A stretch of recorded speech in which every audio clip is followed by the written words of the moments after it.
Ang laki. Ang laki. Bata. Meron. Oo. Meron. Oo. Ayos. Ito na nga dito ng aming bitag sa Labuyo. Pero tika, intro, pasok. Kasarapan nga.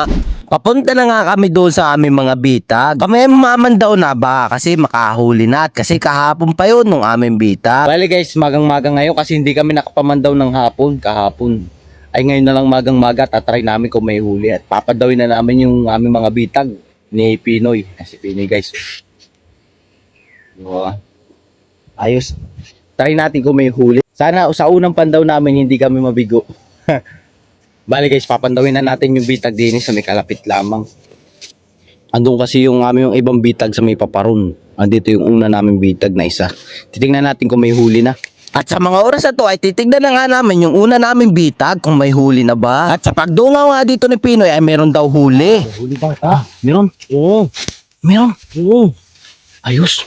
Ayos yan. Oh. Ano kaya yan? Yung nakabayong yung ay. Ayan. Tingnan natin. Ay, bayawak. Oo. Ayan nga, bayawak nga guys. Yung. Adali sa paa. Bayawak nga. Ayos. Nakahuli nga tayo guys. Nakakatuwa. Unang pandaw natin, may huli agad, di tayo na-zero. Suwabe. Talagang goods na goods. At kinuha na nga ni Pino yung huli namin bayawak at tinanggalan na rin niya ng tali. Yung mga bitag namin ay effective pala talaga. Subok lang namin tong gantong bitag kung makakahuli talaga ng tikling, labuyo, yan bayawak. Pero pag nakahuli kami ng bayawak, saka tikling, alpasan na lang din namin sa wild. Ang gusto ko lang alagaan talaga ay labuyo. Gusto ko makapag-breed sa mga Texas. Kung magandang kalabasan. Kaya gusto ko manghuli talaga nun Ay, bali kinakabit na nga rin ni Pinoy guys yung bitag baka makahuli uli. Surti natin ngayon nun, nakaisa agad tayo. At ito nga pala yung huli namin ni Pinoy. Malaki na siya at 1 kilohin na. Alialpasan din namin siya. Bali guys, yung pangalawa naman ang aming papandawin ni Pinoy. Kung makakahuli pa kami ng isa pa uli. Bailan man. Pero swerte kahit yung isa lang ang aming huli ay goods na, masaya na kami. Masaya na ako at ay effective yung aming bitag. Gaya-gaya lang namin kay Idol Rincy Boy. Ay nakakahuli nga pala. Papunta na nga kami doon sa pangalawa naming bitag. Bali guys, titignan na namin yung isa naming bitag dito sa Partnari. Sa tabi ng Sapa din. Marami kasing mga gantong bayawak at labuyo, tikling ay malapit sa mga tabing Sapa guys. Ayun yung Sapa. Bali, pagtingin mo dito sa pangalawa namin bitag ay igkas lang, walang huli. Ito guys ay igkas. Ayusin ko na lang. Kaya naman sa mga oras na to, agad-agad ko namang inayos yung aming bitag. At ito nga pala nahuli namin bayawak kahit pinatali ako muna baka kasi makakaga. Bali sa mga oras na to, nandito na nga tayo sa gubat na meron daw ditong labuyo. Papadawin na namin dito yung aming bitag. Ah, may huli guys. Igkas, ay wala. Igkas yata. Ay, may huli to. Gulo-gulo Ayun guys. May huli nga tayo guys.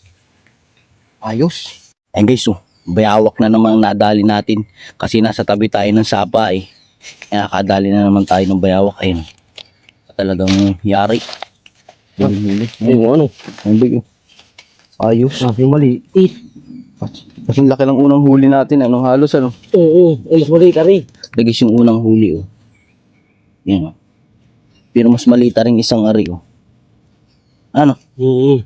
Tinatanggal na nga rin Pinoy sa tali yung bayawak. At aayusin ko naman itong aming bitag. Baka makahuli pa kasi ito. 2 bayawak na ang aming nahuli pero wala pa kami nahuhuling labuyo. At ito nga pala ang isa namin bitag ay hindi rin igkas at wala ding huli. 2 na nga yung aming huli at alpasan namin mamaya sa gubat. Pupunta naman tayo guys dun sa pang-5 natin bitag. Last. Baka sana may huli.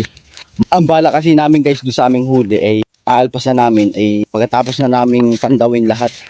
Para maipon kung ilan ang nahuli ng aming bitag. At sa mga oras na nga ito ay pupuntahan na nga namin yung last namin bitag. Sana naman ito ay may huling labuyo. Asan? Ayun. Ang laki. Ang laki. Bata, bayawak. Ang laki nga. Bali yung bawigan. Huli. Tingnan mo. Oh. Talagang bali yung bawigan Bali nga. Ang laki nga bata. Ang laki guys. Ba.